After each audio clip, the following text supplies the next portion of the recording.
together with my colleague Donna Lucas from the Finance Unit in EFSA, we will be providing this information on the call. Before we start, I would like to share with you some practical issues about this event. The first one is, in case you are experiencing any kind of technical issues, apart from the chat, you are kindly invited to contact our colleague Alessandra Angeli under this email address. Please note that the event is being recorded and the recording will be made available afterwards on the call website, so on EFSA's website. Also, the questions and answers box is enabled. You should be able to see it on your right side of the screen, and you are invited to submit your questions in writing. In order to help us group the questions, you are kindly invited to use the voting system, which is the thumb up. So we can group the questions that are very similar. Note that all questions will be answered, but for the sake of time, only some of them will be answered here during the event. The rest will be replied in writing, and all replies will be made available after anonymization. Also on EUFORA, on EFSA's website under the call for proposals, together with the recording. So we are here to talk about EUFORA. What is EUFORA? EUFORA is the European Food Risk Assessment Fellowship Program. It was born in 2016 to start in 2017 under the framework of EFSA Strategy 2020. More concretely, the strategic objective number 3, building the food risk assessment capacity and knowledge community across Europe. It was born with 3 very clear objectives. The first one, attracting early to mid-career scientists to become risk assessors through learning by doing. Second, harmonizing risk assessment methodologies and practices across Europe. And third, intensifying the exchange and cooperation among national food agencies, among themselves and also between themselves and EFSA. Sorry. Until now, it has worked like this. Please note that the last cycle under this scheme has started in September 2021 and will finalize in August 2022. So until now, in summary, it was working as a 12-month learning by doing program with 2 separate calls, one for the selection of hosting sites under a grant call for proposals, and a call for expression of interest for the selection of the fellows. Fellows were matched to shortlisted fellows were matched to an available work program and placed at the hosting site for the totality of the program.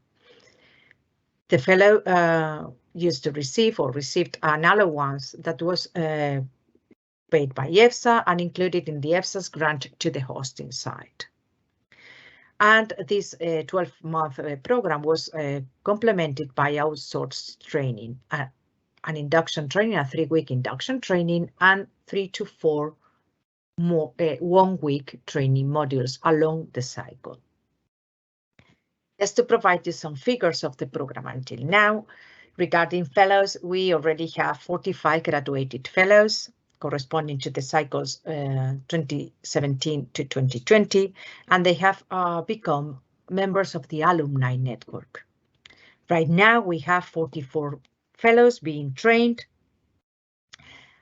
and the 2 cycles that are overlapping now in the last term because of COVID restrictions. The 2020-21 cycle had to be postponed. The commencement had to be postponed from September 2020 to January 2021.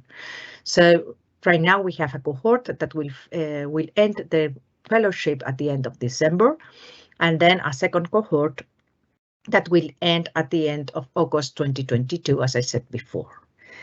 Through the years, we have realized that we have received a significantly higher number of applications from nationals from Spain, Italy, and Greece.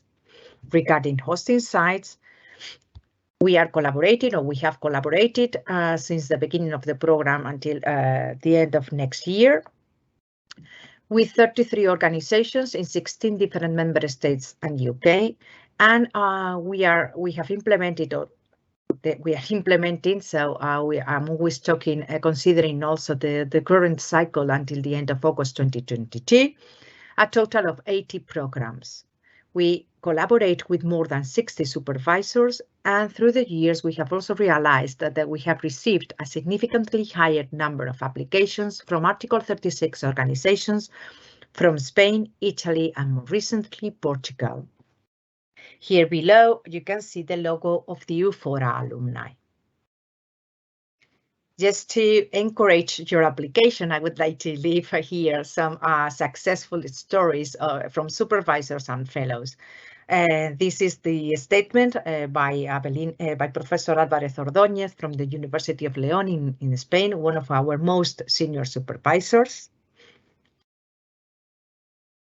And the statement by Q, one of our first fellows in the program. So all in all, EUFORA has proved to be a very successful program that is being able to meet and to reach the objectives. However, and in 2020, the program underwent a full evaluation. Why? Well, mainly because of two main reasons.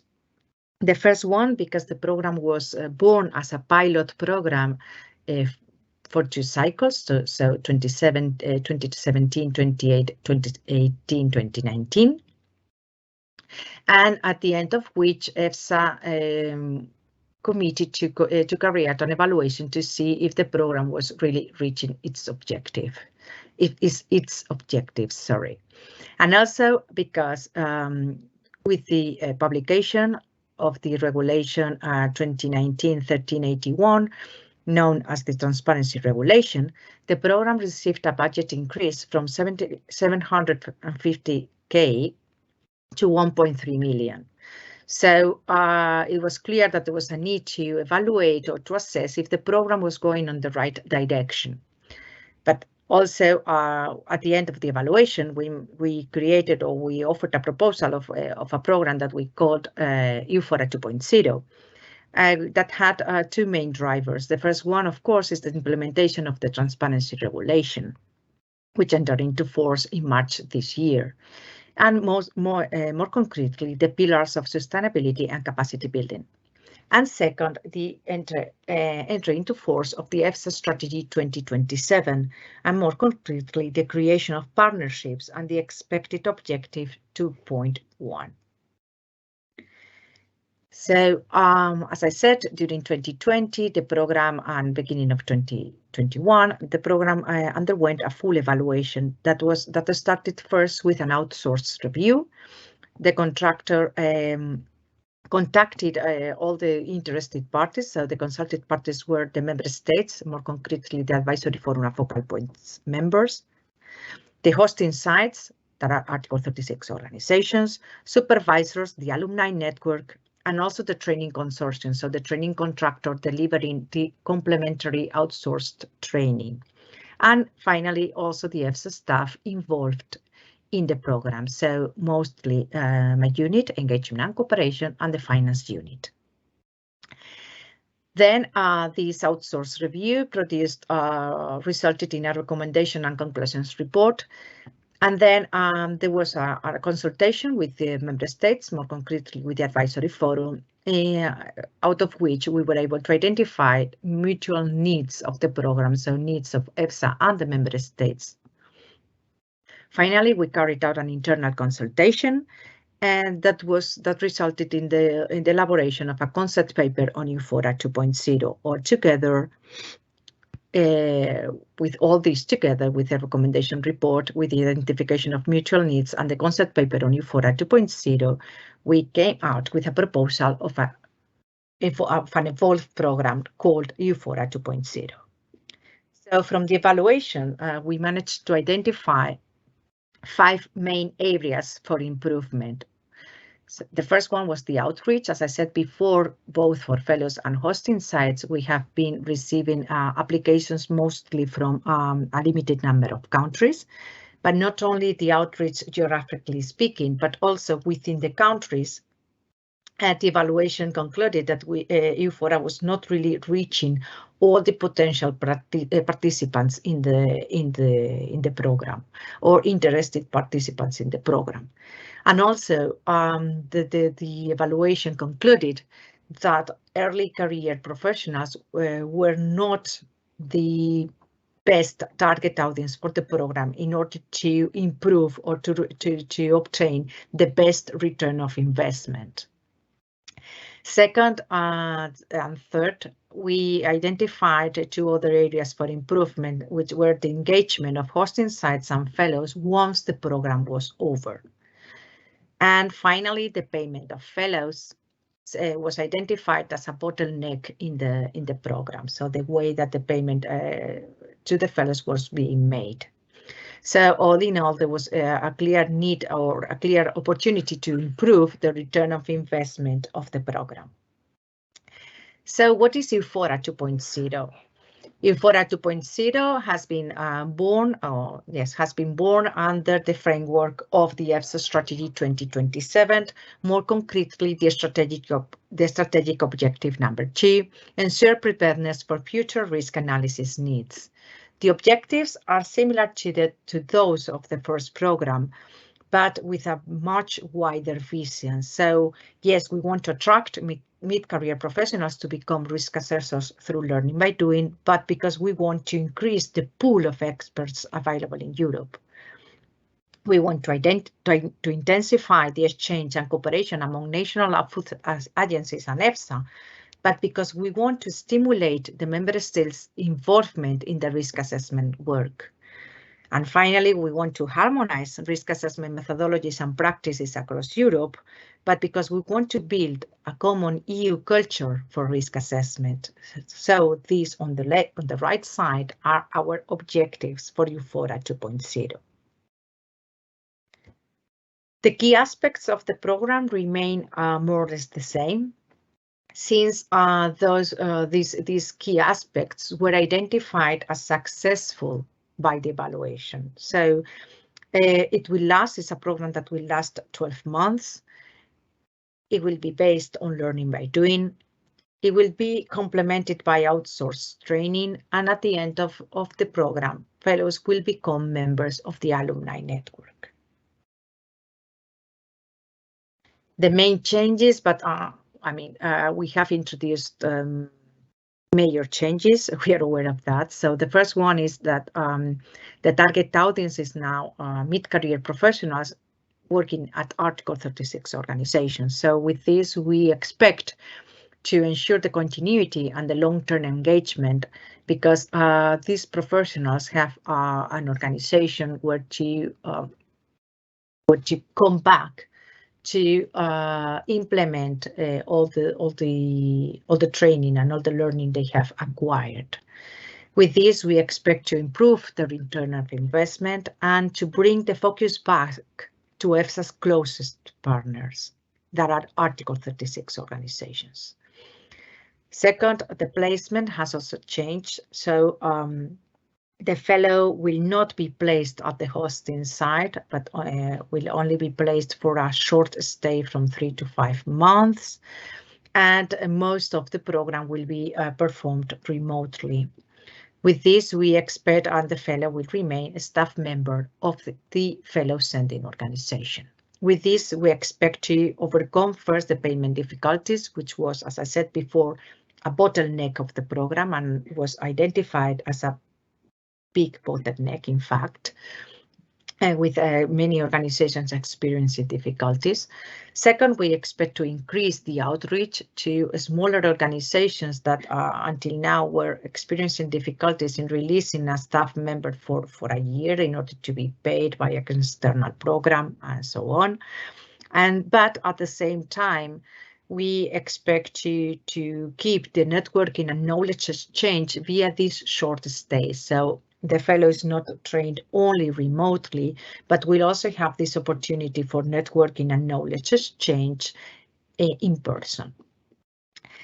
Therefore, we are the third change is that we are asking for a co-submission of proposals between the fellow sending organization identifying a fellow and a hosting site providing a work program. With this, we expect first to ensure the continuity and improve the return of investment by ensuring these long-term relations and also an enhanced role of supervisors who will have now a more prominent role. Also, we expect to overcome the difficulties in the matching procedure of available fellows and available work programs, which was not always perfect. We couldn't make it perfect. Now there is an ex-ante identification of the fellow, but but his or her own organization, and so we expect the matching to be perfect. And also there is an ex-ante impact assessment of the benefits for both organizations, so they both know what the benefits for them in the program are. So also we want to, with this program, to maximize online training. So whether we like it or not, this is something we have learned in these past 2 years, is that online training and remote performance of the work programs is feasible. So we want to capitalize on this also because taking into consideration also sustainability terms, for example, and also to ensure an increased outreach of the program to these mid-career professionals that in many cases are not able to participate in the program right now because, for example, of family reasons, so they are not really able to leave their country for 1 year. And with this, we expect to increase the outreach to these mid-career professionals, but also to their organizations, that small organizations that are that until now were not really able to release a staff member for 1 year. And also with all this program and the figures I provided before regarding the number of supervisors we have already collaborated with, the number of organizations, the increasing number of alumni network members, etc. We intend to capitalize on this previous investment of already 5 cycles, and to capitalize on these networks that have already been created among fellows, between fellows and their former hosting sites, etc. So my colleague Donna will explain in detail how it will work, this work call for proposal, but the program will work, as I said before, as a 12-month learning by doing program, in which we are right now we are seeking consortia of fellow sending organization and hosting organizations, so applying together. There is an ex-ante identification of the fellow, and there will be also this complementary outsourced training, starting with a summer workshop that we expect to have already in 2022. This won't really be a training as such, but it will be a meeting, a gathering of the fellows and supervisors, training contractor and EFSA before the start of the cycle in September, with a 3-week induction training, hopefully in person. And then the training will be complemented by 4 training modules, of which one of them, the module number 3, will expectedly be delivered in person, and the other 3 modules being delivered remotely, virtually. Now I give the floor to my colleague Donna, who will explain a little bit in detail, more in detail, the call for proposals. Donna, please. Thank you, Christina. Thanks for that introduction to the EU-FORA programme. Thanks also to everybody who's attending this live info session today at what is quite a busy time of the year. Now, I'm going to try and talk to you a little bit about the call itself and the application process, and also a little bit about how the eventual grants would be implemented. Now, the aim of holding this session today is to give you some valuable information about the grant call a few weeks after we've launched it. So we hope that you've had time to consider the call and its documentation, and that we hope we'll be able to give you some further information in this session so that you can have that to hand when you're preparing your proposals in the new year before the call deadline. Now, 2 calls have been launched in November to support the EU-FORA programme. The first is the grant call to identify fellow hosting sites and fellow sending institutions. All the necessary documents for preparing an application can be found at the link on the EFSA website, which is also embedded into this slide. Now, the deadline for the grant call for proposals is the 18th of March 2022. The second call which EFSA has launched is a procurement call, and that call is to identify a contractor who would provide the necessary logistical and training services to support the programme. As Christina mentioned, the training consists of an induction programme and 4 modules, which are all delivered by the training contractor. They will also coordinate the summer workshop. Now, this call was launched more recently in late November, and the procurement documents are also available for this particular call in e-tendering. The link again is embedded into this slide. Now, today I'll focus more on the grant call. It's to be noted that if you have any questions about the procurement call for tenders, those must be submitted through the e-tendering platform at the link on this slide, and the answers to those questions would also be published in e-tendering. This is because the procurement call, of course, might be of wider interest to potential applicants who are not on the Article 36 list, so they weren't invited, of course, to the info session today. Finally, the deadline for that call, I should just mention, is the 17th of February 2022. Now, I'm going to now talk to you a little bit about the grant call itself and the roles that the partners in the grant would have. Now, a very important difference to past calls is that we require a consortium to submit a proposal, an organisation which will send the fellow and an organisation which will host the fellow and provide the work programme.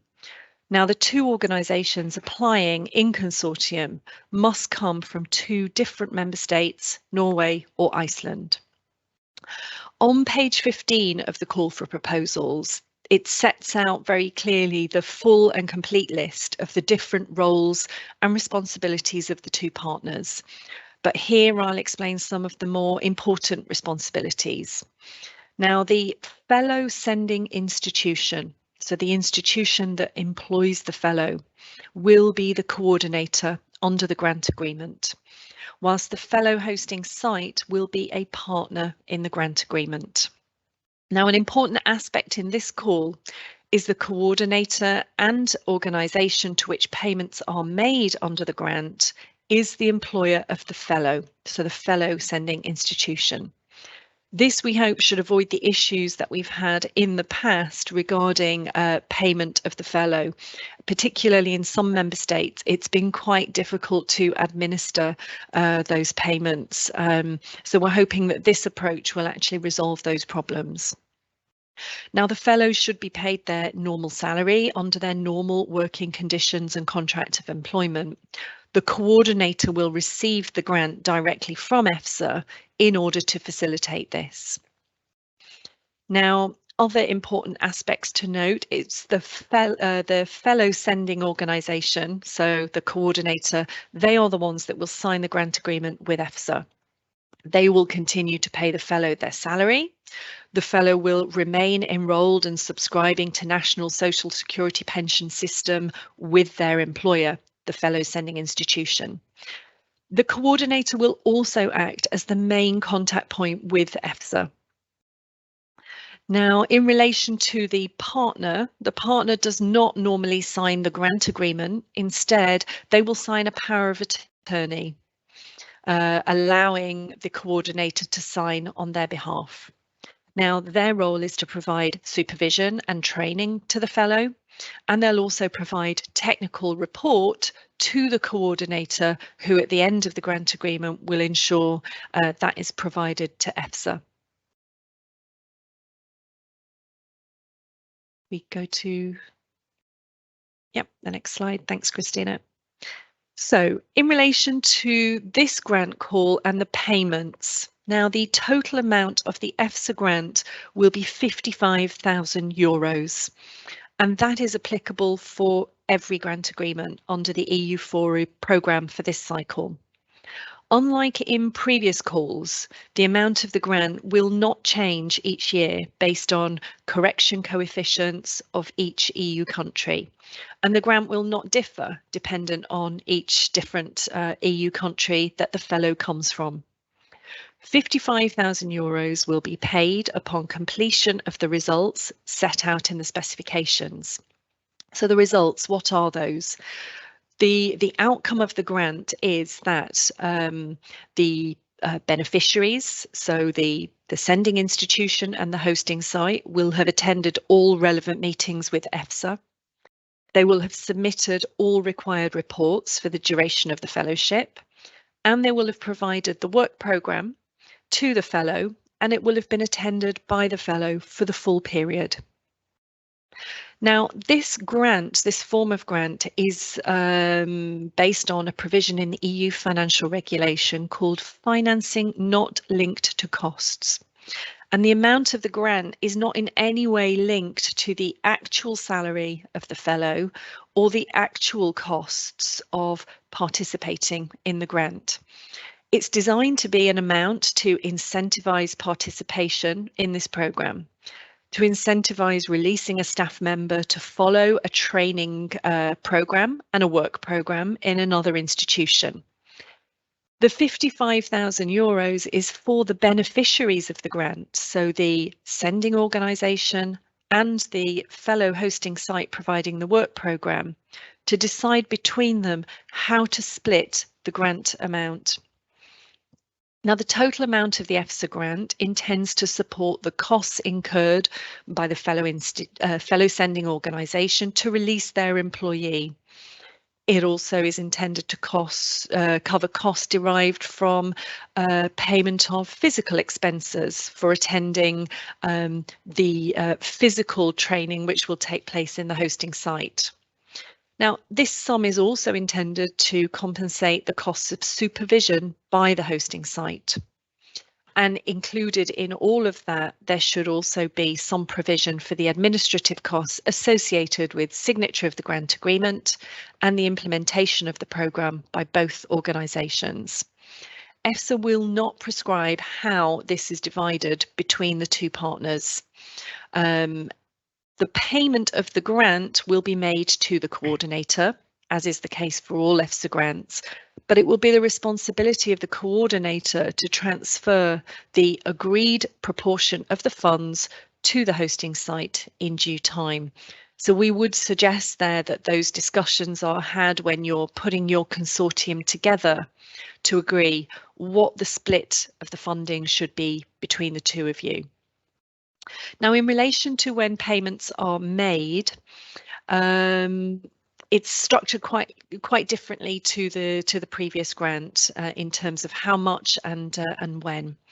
So payment, as I said, will only be made to the coordinator, who would need to transfer some of that funding to the partner.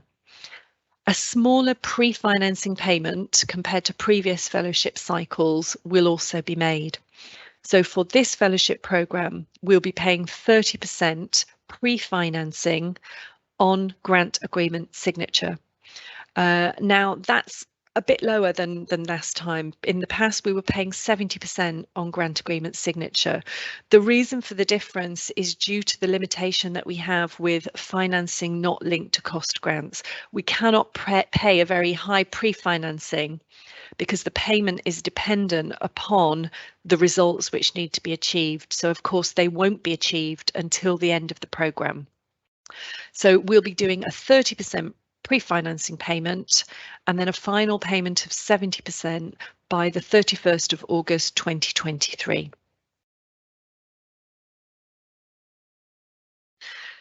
Now, how do we apply for the call? All the information that you will need is contained in the call for proposals itself, so you need to read that very carefully, but I will give you an overview now just to explain the basics. Now, the deadline for this call, as we said, is the 18th of March 2022. Unfortunately, we still have hard copy submission of grant applications, so they will have to be sent to us by post or courier. We hope to get e-grants next year, but we haven't made it in time for this year to avoid you having to submit your applications by post or courier. Now, there are a number of forms that you need to complete, and they are all set out in the call for proposals, and I will explain a little bit more about those in due course. But a very important form that you need to complete is the application form, and that is Annex 2 of the documentation. Now, we will be looking at a number of things in order to evaluate your applications. We will look at eligibility and exclusion criteria. We will look at selection criteria, and we will look at award criteria. Now, first of all, in relation to eligibility and exclusion, what are we looking at? Now, the applicant, so the coordinator, the fellow sending institution, and the partner, so the fellow hosting site, must be on the Article 36 list. Now, if you are not, or you've identified a partner that is not currently on the list, there is time before the 18th of March for those partners to be included on the Article 36 list if you make the application in time. Okay, but we must have, by the deadline of the call, both partners accepted and included on the Article 36 list. Also, in relation to eligibility, we need both partners to submit the legal entity form. We need the coordinator only to submit the financial identification form, and links to those forms are available on the EFSA website with the call documents. We also need from both of you a partnership statement, which is signed by both organisations. We don't have a template for that, but it can be a very simple letter signed by both parties stating that you, if you are awarded a grant, that you plan to implement the project together. Finally, in relation to exclusion, we need both partners to complete the Declaration on Honour on Exclusion, and that is also available with the other call documents on the EFSA website. In relation to the selection criteria, so here we're looking at evaluating the expertise of the organisations in order to be able to offer the work programme, and we're also looking at the fellow and the organisation that they're coming from. So we have 7 selection criteria which are set out on page 21 of the call for proposals. Now, requirements 1 to 3 relate to the hosting site. So there we are looking at demonstrating the scientific capacity, to demonstrate high level of knowledge and expertise in relation to a food safety risk assessment programme. We're looking to assess whether you have sufficient resources to allocate a supervisor to the fellow that will be hosted. And we're also looking at the English capacity. So it might be that the only common language between the hosting site and the fellow is English. So looking to ensure that particularly the supervisor has the necessary level of English to be able to deliver the work programme. Now, requirements 4 to 7 relate to the fellow sending organisation itself. So there we're looking to assess whether the fellow must be coming from an organisation which is on the Article 36 list. They need to have a permanent contract of at least 12 months with their employer. We're also looking at the level of education of the fellow. So that should correspond to university education of at least 3 years in a very wide variety of scientific fields, which are set out in the call for proposals. Requirement 6 assesses the level of English of the fellow, again, in case English is the only common language between the hosting site and the fellow. And then finally, requirement 7, the fellow needs to have a minimum of 3 and a maximum of 15 years experience in performing scientific work or tasks related to food safety. So if you look at page 21 of the call for proposals, you will see those requirements set out there clearly, and you will also see in the boxes next to each requirement the evidence that needs to be submitted to demonstrate that you have met these requirements. A final form that we need from you in relation to the selection criteria is the Declaration on Honour on selection criteria, and that is to be completed only by the coordinator. We will then, assuming that applicants pass the assessment of the selection criteria, we will go on to assess the award criteria. And they are stated on page 23 of the call for proposals. And you will use the application form in Annex 2 in order to present your answers to each of the award criteria. Now, there are 2 award criteria that are broken down into sub-criteria, and they really direct you to describe clearly the work programme that you're going to be offering to the fellows. The evaluation committee, who will be appointed to evaluate all the applications that we receive, will then go on to award points to all the applications. And the applications that receive the highest number of points will be ranked, and we will offer grants to the top 15 ranked programmes. Now, we hope to be able to inform you about the outcome of the evaluation at the end of May, and with grant agreement signature in no later than June 2022. Now, with that, I hand back to Christina, who hopefully will be able to answer any questions that have been posted in the chat whilst I've been speaking. Maybe Christina will talk to you about questions related to the programme and the concept of the programme. And if anybody has any questions about the financial aspects, the implementation of the grant agreement, then if they're in the chat now as well, then you can come back to me and we'll have a look at those. Christina. Thank you, Dana, and thank you for the presentation, and thank you everyone for participating also in the chat. I think I have 2 questions that I can reply. The first one is it still envisaged that the work program will require 12 months full-time commitment by the fellow, or is that decided on a case-by-case basis depending on the program? As indicated, the program is still intended as a 12-month program, so the hosting site, now applying in consortium together with the fellow sending organization, is required to provide to apply with a proposal of a work program that should be performed in 12 months, considering also, of course, the weeks of training and also the holidays or the annual leave to which, of course, the fellow is entitled. So, yes, it is that part remains exactly the same.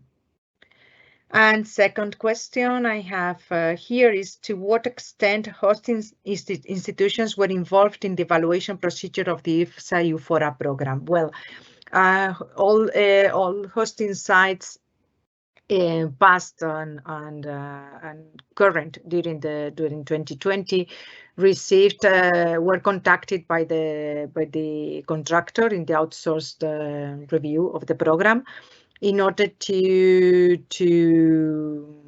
fill in the survey. There was a survey and a second phase of interviews with selected candidates that were also had also volunteered in the survey.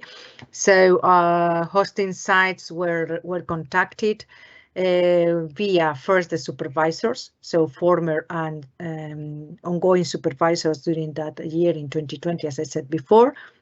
and also the administrative staff that as in our databases. So that is those administrative contacts or yes, administrative staff contacts that we have received with the application. So in the application form, there is possibility to include the contact not only of the supervisor or the person responsible of the application, but also the person responsible from the administrative part or for the administrative part of the application. So all these people were contacted by the contractor, and in fact they were contacted directly by us, informing them of this exercise, and they received the link to the survey, and also those that volunteered were contacted for an in-person interview. And I'm not sure if we have received more questions. Those are the only ones I see. If there are any other, yes, please, I ask my colleagues to let me know. If not, I give the floor back to you. Yes, sorry. I know this I think it's I'm not very sure if it is for me or for Donna. Is there or will be a list of available partners in order to facilitate the creation of a consortium?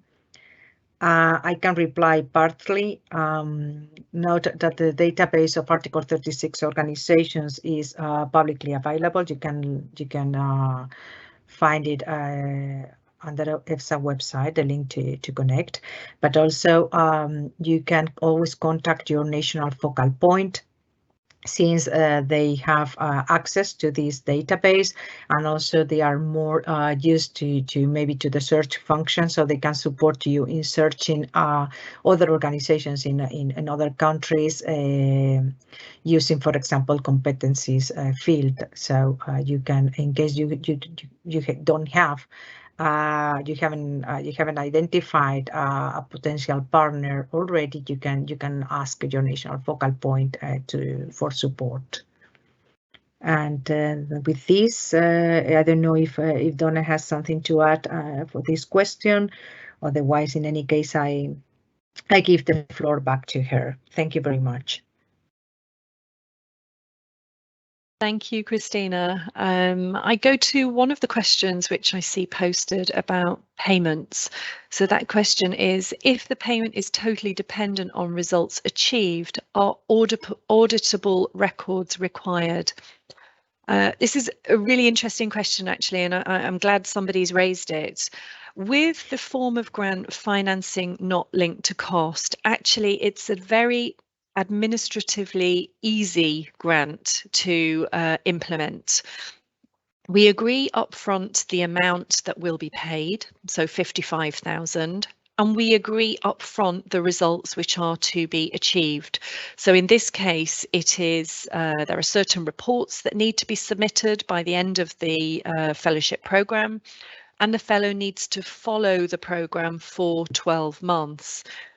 In terms of auditable records, such as pay slips that you have of the fellows' employment in relation to actual costs incurred, we will not request any of that, as long as we can demonstrate that you can demonstrate to us at the end of the programme that the fellow has followed the programme for 12 months and that you provide the necessary final report, then the amount will be paid. So we do not need pay slips, invoices, and other records of costs incurred during that period. So it's a very administratively light procedure in terms of the paperwork that is required for evidencing and documenting costs.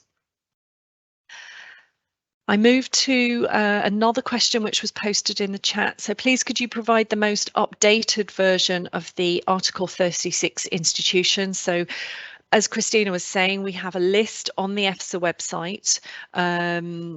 We can provide the link to that. I'm not sure we're able to do it in the chat now. Possibly we can. If not, We will make sure it's embedded into the slides here, and you can see the most up-to-date list on the website.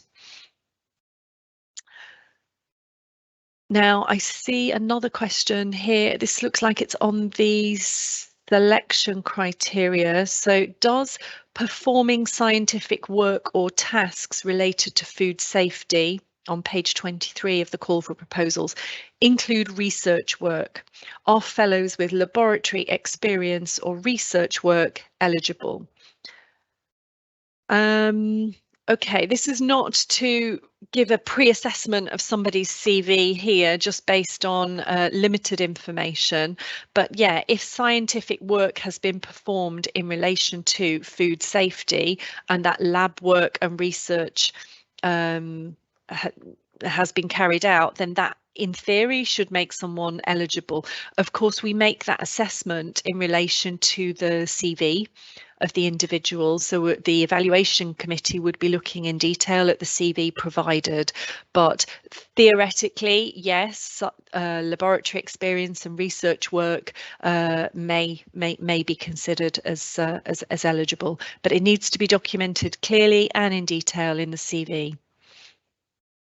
We also have a question here about whether the presentation will be available on the EFSA website. So actually the recording of this session will be put on the EFSA website alongside the call documents, and we will also make the slides that we've shown today available also on the website as well. So you'll be able to go back and look through these slides, in which we have embedded some links to certainly to the call documents. Christina, I see a couple of questions. I hand back to you. Okay, thank you very much. Okay. Yes, I see the question of will EFSA not in any way facilitate contact between potential fellows and supervisors? Well, we can provide information on available Article 36 organizations. As I said, your national focal point is in a better position to provide this information and to support you in the search of potential partners, but of course we can also support on this, and in any case you can always contact us and we can see the best way forward here.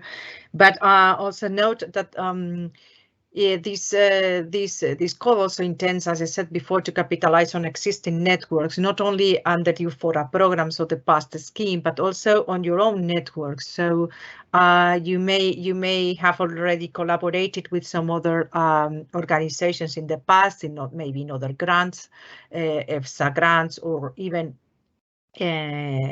other EU-funded programs, for example, and this could be a good opportunity also to build up on this. So in any case, if you experience difficulties or you consider maybe that there is a way we can support, yes, please come back to us and we will try to, together with your national focal point, to find the best way forward. Finally, I see another question. It is indicated that the main focus of the program will be chemical and microbiological risk assessment, and more generally to activities falling within EFSA's remit. Are topics such as an animal health and welfare eligible? Yes, indeed. As indicated, let's say that chemical and microbiological risk assessment, that to put the main focus there is because we are not aiming at already professionals in risk assessment. We are aiming at professionals in food safety, but it could be, as indicated in the call, any of the areas of food safety, any area under food safety, even risk management, risk assessment, or risk communication in food safety, as long as the main area falls under EFSA's remit. So when putting the focus on microbiological and chemical risk assessment, we intend to provide the fellows with a basis in the most generic risk assessment training. Because from this training on chemical and microbiological risk assessment or they can build on this, so they can keep learning on this. So because we are, as I said, we are not aiming at professionals on risk assessment, obviously, because they are we are aiming to train future risk assessors. But indeed, and in fact, in the past, we have had already work programs on animal health and welfare. In fact, one of the right now ongoing programs is on animal health and welfare. So with this hasn't changed from previous calls. We keep this main focus on these big areas of risk assessment that can provide the fellow with the basic knowledge in order to keep learning on other areas. But of course, we accept, as I said, work programs on any of the on EFSA's in any field falling under EFSA's remit. And I don't see any other questions for me. Christina, I will take some more questions if that's okay. Yes, please. Sorry, Donna, I think we have shared the link to the database of Article 36 organizations as linked on our website. You can now find it in the chat or in the questions and answers box. Okay. Go ahead. Thank you. So thanks, Christina. Yeah, we've shared in the chat the link to the Article 36 organisations, and I've also shared in the question in the Q&A the link to the page where we will save the recording and the slides. I see a question from Herman. Is there still a maximum of 3 fellows per hosting site in place? Yes, so if you have a look at page 25 of the call for proposals, there is a maximum of 3 fellow assignments per hosting organisation. And now, in addition to that, we should also let you know that there is also a limit of 5 fellows per country as well. So that's very similar to how it was in the previous call, but that's all set out, those limitations, on page 25 of the call for proposals. I just scroll down, partnership statement. So we have a question about the partnership statement. Does this need to include information about the grant splitting? No, not at all. I mean, the partnership statement, we don't provide a template. You're free to draft it in any way that you want. And really, EFSA sees that the splitting of the grant amount is between the partners. It's for your own decision to make, and EFSA doesn't necessarily need to be informed of how that split will be made. So you don't need to include that in the partnership statement.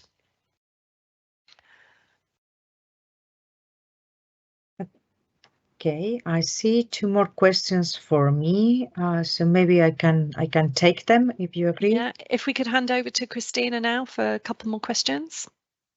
Thank you.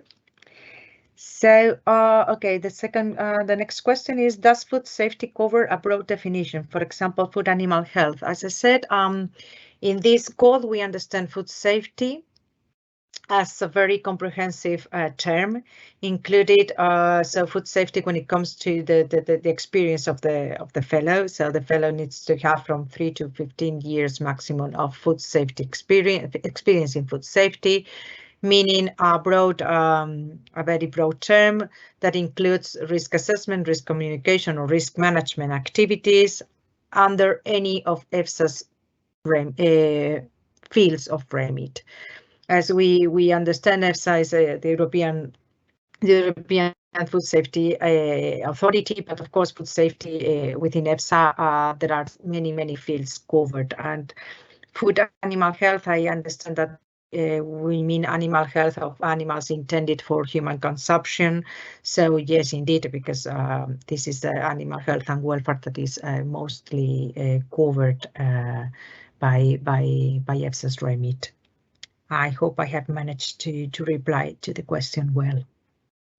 And the second question I see here is, sorry, would be available a more detailed list on the topics foreseen for the fellowship? No, you are free to propose a work program on following the criteria we have already indicated. So the main focus should be or anything related to microbiological or chemical risk assessment, but it can fall under any of the fields of EFSA's remit. So, and this covers, of course, from animal health to nutrition, to food contact materials, to contaminants, to biohazards, etc. I invite you to check the EUFORA dedicated web page under EFSA's web page. Maybe we can try to link it also here in the chat.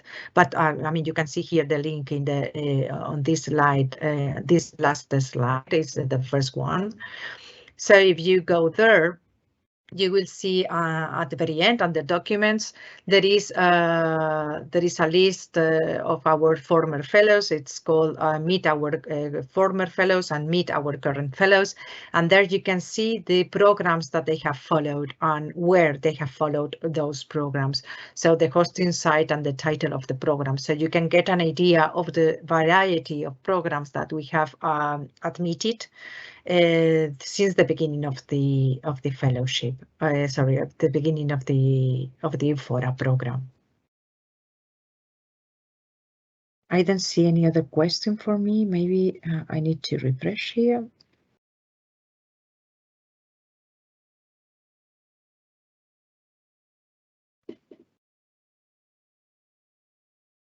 No, indeed, I don't see any other question.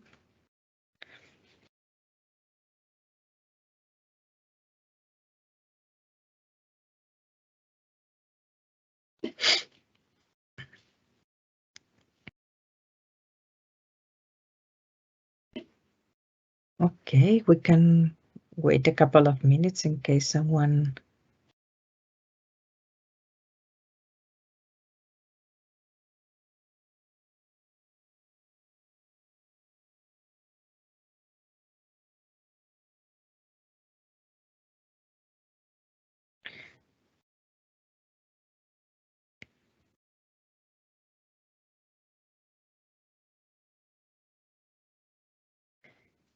There is another question, I think, Donna, for you.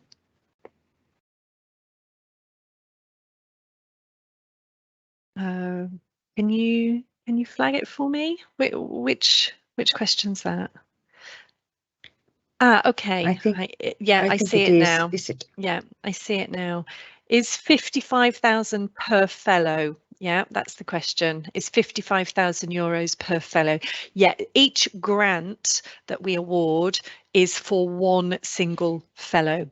Okay, so it's for the training program and the hosting of one single fellow. So yeah, it's 55,000. So if organisations want to put forward more than one of their staff members to follow the program, and if they were eventually awarded more than one grant, then yeah, they receive 55,000 euros per fellow.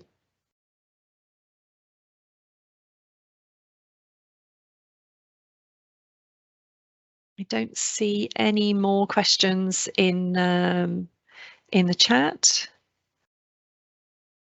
No, me neither. Maybe our colleagues, if they see any other, can flag them to us.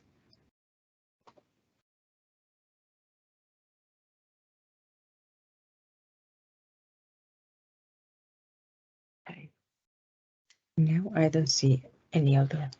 Okay, I think with that, what we will do is all the questions that have been posted in the in this webinar today, we will actually take those and put them in writing, and we will also publish not only the questions but also the answers for transparency reasons. They will be published on the EFSA website, of course, as well as having the video available. People can watch that at a later date. I think with that, we'd just like to thank Christina for having organised this webinar today. We hope that everybody has found it a useful opportunity to find out more about the EUFORA programme, to find out about the changes related to this call compared to previous cycles of the fellowship programme, and to have at least a small opportunity to ask some questions. I'd remind you that if you have more questions about the call, then those can be sent to EFSA procurement functional mailbox. And the information about how to submit questions in writing is available in the call for proposals itself, and those would be answered in writing and published on the EFSA website. So I think with that, we leave you. We thank you for attending today, and wish you all a pleasant restful break over the Christmas period, and we hope that you'll be preparing applications for the call in the new year. Thank you. Yes, please. Many applications, please. Thanks a lot. Bye-bye. Thank you, everyone. Bye.